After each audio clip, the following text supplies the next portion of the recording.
Halo, selamat datang di Diorama Talk dan hari ini masih sama gue Faris dan juga Sangga. Kita akan ngobrol-ngobrol santai aja ya sambil minum kopi nih. Jadi Yoi. biar nggak kelihatan gabut-gabut banget, kita ngobrol hal-hal yang penting lah terkait dengan isu yang belakangan ini beredar. Dan gue pengen tanya ke Sangga nih ya, lu udah baca nggak sih berita tentang PN ini ya anak muda milenial mundur secara massal dari PNS? Padahal mereka keterima. Yang di satu sisi banyak banget orang-orang tuh pingin jadi PNS gak? Itu beritanya gue baca sih, ngakak juga sih. Kalau menurut lu gimana sih? Gimana menurut lu tuh kayak fenomena kayak begini? Keluar massal, resign massal, padahal udah keterima, lolos loh. Oke. Kalau menurut gue sih keluar masal itu hanya apa ya, diksi media aja sih sebetulnya. Kalau gue lihat kan sebetulnya jumlah yang resign juga nggak lebih dari 1%-nya kan. Cuma 100 orang, 104 kalau nggak salah, Dibanding berapa ribu ya? dibanding 100 ribuan yang diterima. Jadi kayak ya ini mah remeh lah. Dan ya ini sebenarnya common ya, terjadi di seluruh um, dunia kerja gitu. Kalau misalnya lu ngelamar ke satu tempat kerja misalnya, dan misalnya ada 100 orang yang diterima di perusahaan itu atau di pabrik itu misalnya, pasti ada aja satu dua yang nggak diambil kan. Sebetulnya Betul itu betul. wajar banget sih. Sebenarnya wajar ya, cuman Wajar banget. lebih ini kayak bombastis banget nih. Menurut gua sih itu media sih yang lebih Media yang lebih-lebihin ya. tapi Da- tapi memang unik sih sebetulnya. Eh, kan masyarakat kita kan menganggap bahwa PNS itu adalah Dream job pekerjaan, ya. ya dream job gitu kan. Tetapi kok ada gitu orang-orang yang memilih untuk keluar setelah mendapatkan dream job itu gitu. Kenapa gitu? Nah itu mungkin yang sebenarnya kita pengen bahas sih. Iya, pin diskusi aja. Iya. Jadi pendapat kita berdua aja. Dan kebetulan kan kita dekat sih sebenarnya dengan dunia ke PNS-an ya. Betul betul. Banyak teman-teman kita yang PNS, bahkan istri gue juga PNS gitu kan. Dan mungkin kita akan Dan memang pada dasarnya proyeksi jurusan kita emang PNS ya iya sebenarnya ya. benar-benar. Oke. Cuman kita outlier aja. Iya. Gue mau nanya dong nggak?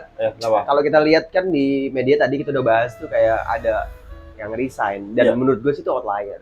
Nah, gue pengen tanya ke lu punya pengalaman nggak baik pribadi atau misalnya tetangga lu yang resign dari PNS? Iya, Dan iya. menurut lu alasannya apa nih? Kan bokap lu juga PNS ya, Iya. bini lu PNS. Kenapa sih bisa orang resign dari PNS? Oke. Mungkin kalau dibilang apakah gue punya pengalaman, banyak sebenarnya cuy. Banyak ya, banyak. Banyak cuy. Jangan lu sendiri resign juga dulu. Hampir resign. Hampir resign. Tapi kalau bukan hampir resign sih. Hampir keterima, dan memang gue waktu itu mikirnya kalau gue keterima gue bakal resign. Ya, nih jadi contoh nih. Terus. Gini, jadi uh, dream jobnya orang tua gue itu punya anak PNS. Oke. Mereka itu selalu menginginkan gue jadi guru PNS. Gue waktu lulus tahun 2012, terus kan mengabdi dulu setahun, terus kuliah lagi profesi guru. Nah setelah itu kan sebetulnya ada penerimaan PNS tuh besar-besaran. Gue ngelamar untuk PNS di salah satu pulau, tapi di Pulau Jawa. Waktu itu memang formasinya yang menarik ya, itu ada di sana. Gue udah lolos tahap 1, tahap 2, gue udah lulus sih. Tinggal tahap 3 waktu itu gue masih ingat bahasa Inggris. Oke. Jadi tes bahasa Inggris. Saingan gue itu orang-orang daerah sih. Bukan gue underestimate ya, tapi gue rasa gue bisa.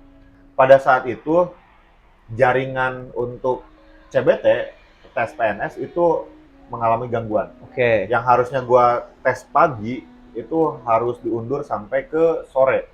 Entah ilham dari mana ya, dan memang juga ini sebenarnya pergolakan batin sih.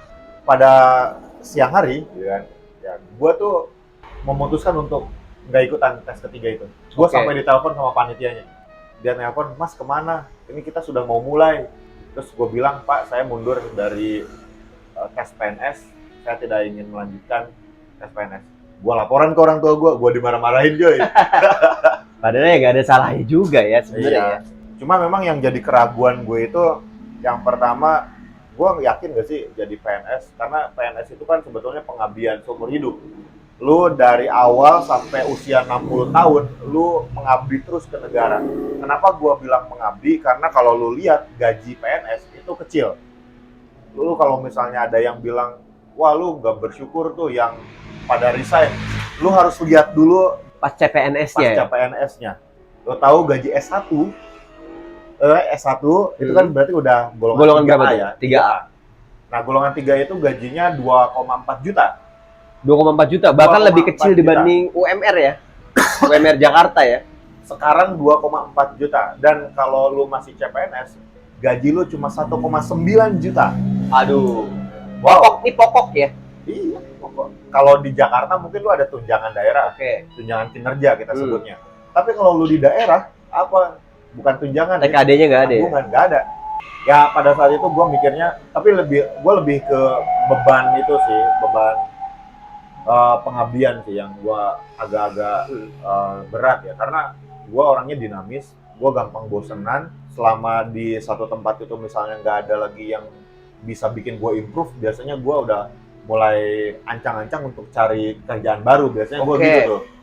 Nah kalau misalnya gue harus ngabdi ke negara selama 60 sampai usia 60 tahun, dan kalau misalnya di satu perjalanan itu gue bertemu dengan kondisi yang bikin gue bosan, gue bingung mau kemana lagi. Mau resign dari PNS juga Susah ya? susah. Jangankan resign dari PNS, dipecat aja sebagai PNS susah gitu. Apalagi kalau lo mau resign. Gitu. Ini plus minus ya, di satu sisi lo enak banget tuh susah dipecat guys. Iya. Artinya ya kinerja lu ya paling dievaluasi aja ya. Iya. Dan susah dipecat. Nah. Tapi di satu sisi mungkin cocok-cocokan nih ya. Benar. Kayak lu yang orangnya dinamis ya, lebih cocok kerjanya dinamis juga. Iya. Jadi kayaknya ini menurut lu ya, lu masih setuju nggak sih PNS itu menjadi kerjaan ideal banget nih di era sekarang, di era revolusi industri 5.0 bahkan ya, udah nggak 4.0 lagi nih. Ya. Masih relevan nggak sih untuk jadi seorang abdi negara ataupun civil servant? Sebetulnya gini ya, gua sih sebetulnya nggak setuju kalau misalnya PNS itu sebut abdi negara sih. Maksudnya hanya satu-satunya orang yang mengabdi ke negara itu harus PNS itu. Gua nggak setuju. Karena untuk mengabdi ke negara atau untuk berkontribusi kepada negara, lu bisa dengan cara apapun kok. Misalnya kayak kita sebagai guru swasta, gitu kan, guru di sekolah swasta, kita juga ngabdi sebetulnya pada negara. Kita mencerdaskan kehidupan bangsa. Iya gitu betul kan. betul itu. Atau misalnya orang-orang yang bekerja di sektor informal ataupun non formal, Sama aja ya. mereka juga mengabdi untuk negara kok. Mereka juga berkontribusi terhadap pembangunan negara. Jadi kalau menurut gua sih agak kurang relevan sih, atau agak kurang cocok sih kalau misalnya abdi negara itu hanya PNS. Itu yang pertama. Yang kedua, apakah masih oke gitu kan sebagai PNS? Enggak sih kayaknya. Banyak pekerjaan-pekerjaan lain di industri 5.0 ini yang Lebih menjanjikan lah ya. Ya, Bedanya lebih betul. menjanjikan dan lebih menjanjikan, dan sebetulnya dunia ini kan berkembang sangat dinamis ya. betul betul. Ya, jadi kalau misalnya lu hanya bekerja sebagai ya misalnya ya guru, dan kalau guru PNS itu kan ya yang gue tahu ini sayapnya hanya melebar di situ-situ aja gitu. Dalam artian ya kerjaan lu cuma itu aja gitu. Agak susah. Memang bisa dia berkembang di tempat lain gitu ya. Tapi kalau misalnya sudah jadi guru di sekolah negeri dan status lu PNS, biasanya kaki lu diikat satu gitu. Oke. Jadi nah itu menurut gue sih udah nggak terlalu relevan dengan kehidupan sekarang sih. Tapi pertanyaan berikutnya nih menurut gue dari yang mungkin keluarga gue nggak banyak yang PNS, tapi penasaran gini, kenapa PNS Dream itu masih tetap lestari nggak? Bahkan dari tahun jebot juga ataupun dari zaman dulu masih tetap aja PNS itu menjadi pekerjaan ideal. Kenapa sih? Nah, lu kan berasal dari luar Jakarta nih, gue pingin lihat perspektif lu gimana. Kenapa orang-orang daerah tuh pingin banget anaknya jadi PNS, even nggak ada gajinya? Oke. Kenapa itu? Mungkin feodalisme di kita gila kali ya. Maksudnya kayak darah DNA kita itu masih tersisa kandungan feodalismenya cuy. Lo tau kan dulu tuh yang dihormati oleh masyarakat itu kan selain tuan tanah, gitu kan. Tuan tanah itu kan dihormati banget ya sama masyarakat. Tapi kan sebetulnya tuan tanah itu juga merangkap sebagai abdi negara biasanya, atau sebagai pemerintah sebetulnya. Nah, orang-orang yang bekerja sebagai atau bekerja di pemerintahan itu kan zaman dulu itu sangat dihormatin gitu.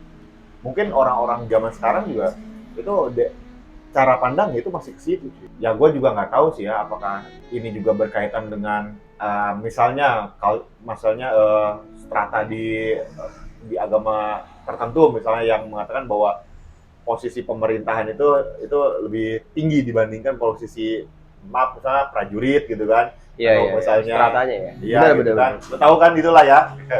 Dan nyambung nih sama video kita sebelumnya nih, kalau dilihat wanita tuh kenapa ya lebih tertarik sama PNS? Apa kestabilitasan ekonominya atau gimana? Dan kayaknya mereka tuh lebih milih PNS dibanding misalnya nih notabene-nya lu engineer deh atau IT Iya. engineer, padahal gaji dia gede tapi dia nggak PNS. Contoh, banyak yang milih kayak gitu. Kenapa ya masih sering kejadian gitu ya? Gue penasaran banget gitu. Yang gua tahu sih karena memang perempuan itu kan membutuhkan kenyamanan dan kemapanan. Di satu sisi PNS dianggapnya sebagai profesi yang menjanjikan dan bisa membuat Stabil ya? lo mapan atau stabil lah, at least stabil ya. Kayak misalnya eh, PNS itu kan punya gaji pokok, gitu kan, dan itu stabil, susah dipecat. Meskipun lu ada salah gitu kan, yang penting lu nggak kriminal, itu PNS sebetulnya oke lah, nggak bakalan dipecat gitu kan. Terus stereotip sih, Stereotype nih. stereotip. Tapi memang secara psikologis gue pernah dengar sih bahwa memang perempuan itu membutuhkan keamanan, kenyamanan, Oke, dan ya mungkin salah satunya stabilitas fungsi afeksi segala macam. finansial ya. Oke. Dan mungkin buat calon mertua harus dilihat nih, nggak mutlak PNS ya. Ini balik lagi kayak video sebelumnya. Sekali-sekali mereka harus lihat lah work from Bali ya. Tapi memang cuy, kalau gue jadi seorang orang tua, gue pasti pingin anak gue menikah sama orang yang menjamin anak gue itu bisa makan, Bisa makan nih, bisa makan, basic needs ya. basic needs, kebutuhannya. Gue nggak mau dong anak gue itu terlantar, hidupnya dipertaruhkan. Karena kan misalnya nih, kalau lu, ini gue bukan gimana-gimana ya, tapi kalau gue misalnya punya anak menikah dengan orang yang kerjanya itu misalnya nggak stabil, misalnya ya, kan ada beberapa sektor non formal yang kadang-kadang dia itu dapat rezekinya banyak gitu, tapi setelah itu nggak ada gitu kan. Kan ada tuh yang kayak gitu, itu kan nggak stabil tuh secara finansial. Nah, mungkin gue sebagai orang tua juga agak khawatir ya, secara finansial tapi ini ya, gitu kan, secara finansial. Kenapa ya? Orang tua pasti pengennya yang terbaik untuk anaknya, at least basic needs-nya itu terpenuhi. Oke. Ini menarik ya. Jadi kalau kita ambil benang merahnya ya dari apa yang kita obrolin itu, sebenarnya semua orang punya pilihannya masing-masing ya. Iya, benar. Terkait misalnya banyak kali menyayangkan ya nggak apa-apa, itu pendapat kalian, dan ya mereka yang udah punya pilihan sendiri, Iya. ya kan. Dan mau PNS atau nggak PNS itu kayaknya udah nggak jadi masalah di era ini. Kalau menurut gue dan Sangga juga kita udah diskusi, yang paling masalah adalah kontribusi lu. Buat apa kontribusi lu, Iya. karya lu apa, ya gak sih? Betul. Tapi by the way, lu pernah dipaksa buat jadi PNS sih? Aduh, untungnya bokap gua sih nggak terlalu ya. Bokap Iya. nyokap gua, karena mereka kan basicnya nggak PNS minded banget ya. Iya. Karena kan banyak kan wira swasta juga ya. Mak gua wira swasta. Bokap gua, walaupun bokap gua PNS, tapi dia nggak pernah memaksakan. Bokap lu PNS? Ya, tapi nggak pernah memaksakan anaknya untuk jadi PNS. Iya. Bahkan dia bilang ya udah suka-suka lu lah. Lebih freedom sih kalau di gue. Ya. Gua tuh setiap ada lowongan PNS, gue tuh pasti ribut sama keluarga gue. Beneran, ini gue nggak bohong. Tahun 2015, gue lebih memilih ngajar di sekolah internasional daripada gue jadi PNS, dan gue ribut sama bokap nyokap gue. Gue sampai dicap sebagai orang yang tidak tahu diri lah dalam artian atau dianggap sebagai anak yang nakal ya. Gue beneran ribut gue sampai keluar dari grup keluarga karena memang paksaan atau tuntutan untuk jadi PNS tuh kenceng banget di keluarga gue. Ya. Terus tahun 2020 2015 itu gue 2015 yang tadi gue berribut sama orang tua itu, gue itu udah dapet kesempatan yang luar biasa gede karena gue ikut pengabdian di tempat terpencil, gue ikut profesi, dan kalau gue itu tes PNS pada saat itu gue diprioritaskan, tapi ditempatkannya di daerah-daerah juga gitu, bukan di kota lah intinya gitu. Tahun kemudian ada tes PNS. Tahun 2019 ada tes PNS. Bini gue iseng-iseng ikutan, itu kan ternyata nggak iseng-iseng juga. Ternyata dia dipaksa juga sama orang tuanya. Tapi karena gue pikir ya udahlah gitu kan, dia coba untuk ikutin alurnya aja. Awalnya gue pikir ya kan siapa tahu nggak keterima gitu kan. Ternyata lancar. Diterima, ya alhamdulillah rezekinya. Nah ya udah, bini gue yang tadinya ngajar di sekolah internasional, dia keluar jadi PNS. Daripada ribut kan bini gue sama mertua gitu kan, sama bapaknya gitu Ya kan. itu sudah ada wakil ya. Gue tahun depannya gue tes lagi. Gue tes lagi karena gue gak mau bokap nyokap gue itu ngambek sama gue. Gue cuma formalitas doang sebetulnya. Lolos nggak? Tahap pertama lolos gue. Gue selalu lolos. Tahap kedua ya gue ambil. Magre. Enggak, karena gini, yang penting gue daftar, terus gue ikutan tes. Udah tuh seneng bokap nyokap gue. Jadi bokap nyokap gue tuh selalu bilang kalau ada kesempatan ambil aja dulu, daftar aja dulu, gitu kan. Jalani aja dulu.